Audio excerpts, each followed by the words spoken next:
So ito mga Kaps, ang latest on actual footage ng pagkahuli ni Tevez sa Timor-Leste. At itong video panoorin nyo kung paano nga ba siya hinuli at paano ang reaksyon niya.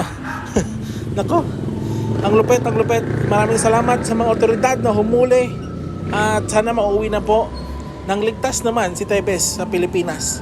At ang ating mahal na Pangulong si BBM naman ay pinangako na aayusin niya magiging safe ang biyahe ni Tevez papuntang Pilipinas, na kahit gano'n ng mga paninira ni Tevez kay BBM, talagang duties muna bago ang pagsarili.